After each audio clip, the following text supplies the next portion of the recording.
Hi everyone, this is Ramesh. Welcome to Ramesh Maths Corner. మనకు fractions and decimals అనే topic కింద competitive exams లో ఎలాంటి క్వశ్చన్లు ఇస్తారు అనేది మనం పరిశీలిస్తున్నాం. లాస్ట్ క్లాస్ లో కొన్ని ప్రాబ్లమ్స్ తెలుసుకున్నాం. ఇక్కడ previous years questions NMMS, RRB, TET ఇలాంటి ఎగ్జామ్స్ లో ఏ విధంగా క్వశ్చన్లు ఇస్తున్నాడు, వాటిని మనం సులభంగా ఎలా ఆన్సర్ చేయాలి అనేది ఇప్పుడు నేర్చుకుందాం. సో ఇక్కడ 10th క్వశ్చన్ చూడండి. If 1 is added to the denominator of a fraction, then the fraction becomes 1/2. If 1 is added to the numerator of the fraction becomes 1. Then the fraction is అన్నాడు. ఇక రెండు కండిషన్లు ఇచ్చున్నాయి. ఒక్కసారేమో డినామినేటర్ గాని 1 add చేస్తే అది ఇప్పుడు 1/2 అవుతుందంట.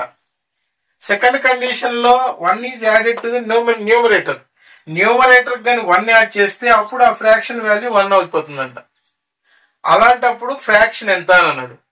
ఇలాంటి ప్రాబ్లమ్స్ ఇచ్చినప్పుడు మనం ఈక్వేషన్ తీసుకొని సాధించుకుంటూ వెళ్తే టైం వేస్ట్ అవుతుంది. కాబట్టి డైరెక్ట్ గా ఇచ్చిన ఆప్షన్స్ లోకి వెళ్ళిపోండి. సో ఇక్కడ ఈ కండిషన్స్ వీటికి అప్లై చేయండి. ఫస్ట్ వన్ ఏమన్నాడు, డినామినేటర్ కి 1 యాడ్ చేయాలి. డినామినేటర్ కి 1 యాడ్ చేస్తే 4 అవుద్ది, 1/4 అవుద్ది. కానీ ఎంత రావాలి మనకు ఆన్సర్? ఇక్కడ 1/2 రావాలి. వాళ్ళ ప్రకారం ఇక్కడ మనకు 1/2 రావాలి. కాబట్టి ఇది రాంగ్ ఆప్షన్. సెకండ్ ఆప్షన్ లోకి వెళ్ళండి. 3/4 ఉంది, ప్లస్ 1 యాడ్ చేస్తే 3/5 అవుద్ది. 3తో 5 అనేది డివైడ్ అవ్వదు, కాబట్టి ఇది కూడా రాంగ్ ఆప్షన్. నెక్స్ట్ మనకు థర్డ్ ఆప్షన్ చూడండి. 2/3 ఉంది.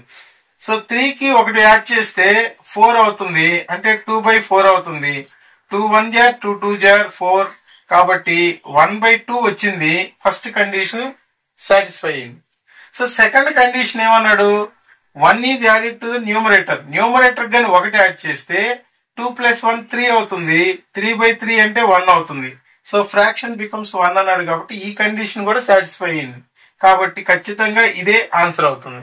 సో నెక్స్ట్ ఆప్షన్ కూడా ఒకసారి పరిశీలించండి. 3/2 ఉంది. ఇక్కడ మనకు డినామినేటర్ కు 1 యాడ్ చేసినప్పుడు 3 అవుతుంది. 3/3 1 అయిపోతుంది. రివర్స్ అన్నమాట, 1/2 అవ్వదు. కాబట్టి ఇది కూడా మనకు రాంగ్ ఆప్షన్.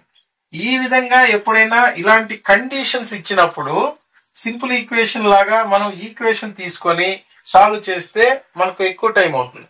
కాబట్టి ఇలా ఆప్షన్స్ లోకి వెళ్ళి డైరెక్ట్ గా అక్కడ ఇచ్చిన కండిషన్ అప్లై చేస్తే ఈజీగా ఆన్సర్ ట్రేస్ చేయొచ్చు.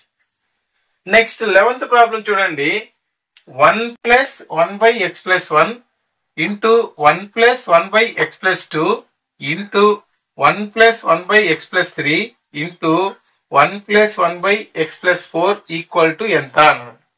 సో ఇక్కడ ఈ వాల్యూస్ ని ఇక్కడ భిన్నాల్లాగా ఇచ్చినాడు. ఈ 1 ని యాడ్ చేసి ఒక భిన్నంతో ఇంకో భిన్నం మల్టిప్లై చేయాలి. ఇక్కడ మనం జాగ్రత్తగా పరిశీలిస్తే ఇచ్చిన విలువలు 4. అక్కడ చూడండి 1 + 1/x + 1 ఉంది. ఈ మొత్తంతో దీన్ని మల్టిప్లై చేయాలి. x + 1 1 జార్ x + 1 + 1 అంటే x + 2/x + 1 అవుతుంది ఇక్కడ వరకు.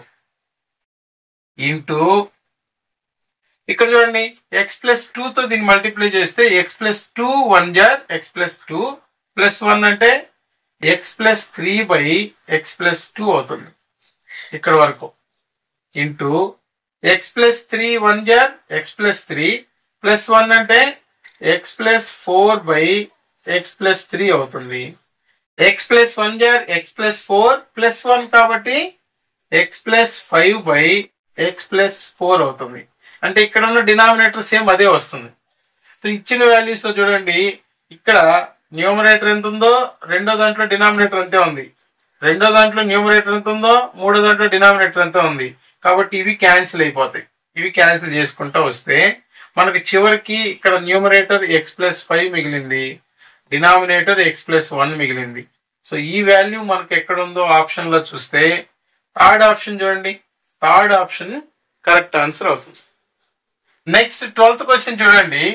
1 - 1/2 into 1 - 1/3 into 1 - 1/4 and so on into 1 - 1/2025. So ఈ ఇయర్ తో మ్యాచ్ అయ్యేటట్టే ఇచ్చాను క్వశ్చన్ అనేది. సో ఇక్కడ ఒకసారి జాగ్రత్తగా చూడండి. ఇక్కడ ఉన్నటువంటి ఈ ఫ్రాక్షన్ లో నుంచి 1 లో నుంచి ఈ ఫ్రాక్షన్ తీసేస్తే వచ్చే ఫ్రాక్షన్ తో మళ్ళా రెండో ఫ్రాక్షన్ ని మల్టిప్లై చేయాలి. సేమ్ పైన ఏ విధంగా అయితే ప్రొసీజర్ చేసామో ఇక్కడ కూడా అంతే చేయండి. ఇక్కడ చూడండి 2 1 జా 2 - 1 అంటే 1/2 మిగులుతుంది. ఇంటూ 3 1 జా 3 - 1 అంటే 2/3 మిగులుతుంది. 4 1 జా 4 - 1 అంటే 3/4 మిగులుతుంది. అండ్ సో ఆన్ ఇంటూ 20 25 1 జా 20 25 - 1 అంటే 2024/2025 వస్తుంది. ఇక్కడ రిలేషన్ చూడండి, మొదటి భిన్నంలో డినామినేటర్, రెండో భిన్నంలో న్యూమరేటర్ సమానం అవుతున్నాయి. మళ్ళా రెండో భిన్నంలో డినామినేటర్, మూడో భిన్నంలో న్యూమరేటర్ సమానం అవుతున్నాయి. అంటే 2 1 జా 2 1 జా 3 1 జా 3 1 జా. సేమ్ నెక్స్ట్ రాబోయేటువంటి భిన్నంలో కూడా న్యూమరేటర్ 4 ఉంటది కాబట్టి 4 1 జా, ఇక్కడ 4 1 జా క్యాన్సిల్ చేస్తాం.